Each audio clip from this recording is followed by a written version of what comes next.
All right, so me and Ty are working on the 2006 Corolla. We went ahead, got it started. After cleaning some codes, we got it started. Waiting to see if we can get any codes because the vehicle was shaking pretty badly. It was a pretty decent mess. And then we reread the codes. This is in pending codes right now because they didn't actually come up quite yet. But within the pending codes, it is just showing a cylinder 2 misfire. So we're gonna go ahead and try and see if we can figure out why it's doing that.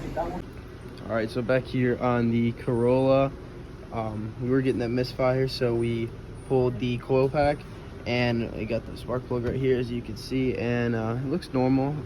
It also does reek like gas, so you can tell gas is not getting burned. All right, so just initially checking the spark plug gap. It's gonna be between 39 and 51 thou. If you can see here, it's about 43, 44. So the spark plug gap is gonna be at least within spec. And then you go ahead and take this out. So just inspecting the plug itself, it seems to be pretty okay shape. There's a little bit of mess there, but overall, the plug itself looks like it's in pretty good condition. All right, so we just got our coil pulled off, and if you can see, we got 37,000 ohms right now when it should be only a couple thousand. So you could definitely tell it is not in spec. Because the resistance within the coil is so high, we can likely come to the conclusion that there's something wrong with inside the coil, causing it to not be able to send any power to the plug, making it not fire, therefore leading to the excess gas smell that we're smelling of unburned fuel and our cylinder 2 misfire within the vehicle. All right, so we're just gonna do a quick power balance test real quick. We swapped what we suspect to be a bad coil in cylinder 2 for the good one in cylinder 1. And we went to the scan tool, cleared all the codes. So now we're just waiting to see if the misfire comes back. From what we can feel, the vehicle is shaking an all right amount. So we're just gonna go ahead and check its scan tool, see if the code comes back, and see if we can confirm our findings. All right, so this is the, let me focus in here. This is a spark plug from cylinder number 1. It still smells like gas a ton. You can see it does have a little bit more signs of spark plug fouling on it. So you could definitely tell that it is burning quite a bit more fuel than the other cylinder.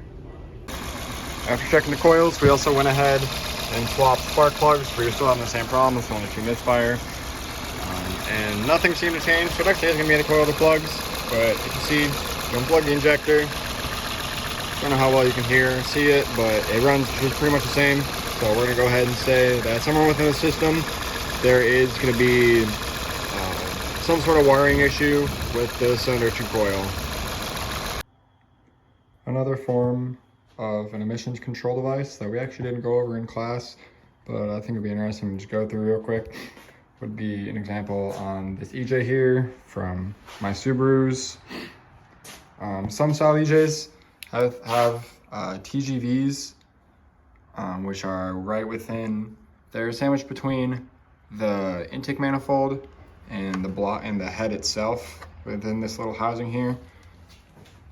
Taking a look at this one is doesn't have TGVs, but just a little bit of a better look at the assembly, I guess at the housing itself. Within here, within here there would be some little flaps that kind of act like a secondary throttle body that control the airflow, and the main purpose of it is to create a tumbling effect within the air, so that when it enters the engine, it can properly mix with the fuel, creating a cleaner burn, a cleaner and more efficient burn, which is why it's actually going to be an emissions control device on these vehicles. And deletion of them will most likely cause you to actually fail your emissions test. So yeah, I just thought it'd be a little interesting to go over that. Another interesting Subaru specific thing that's emissions related that I found would be the routing of the EGR system. If you because in typical EGR systems, you would have a valve connected somewhere on the exhaust manifold. So as you can see on both of these manifolds, I know I'm not showing the best here, but on neither of the manifolds is anywhere for an EGR valve. However, if you look at the intake manifold right here, that is gonna be the EGR controller solenoid. And flip it over, you can see it goes through here, through this little tube here, and enters from there. And then how that's actually routed into the intake manifold is actually gonna be through on the driver's side cylinder head here. Looking, there's me a little port right here. And then I don't actually know where it is in this mass right now, but there's a tube that connects, I'll try and show a picture of it. There's a tube that connects from here into this port, and that is how the exhaust gases are actually fed into the system. I just thought that was a little interesting and a little unique to show.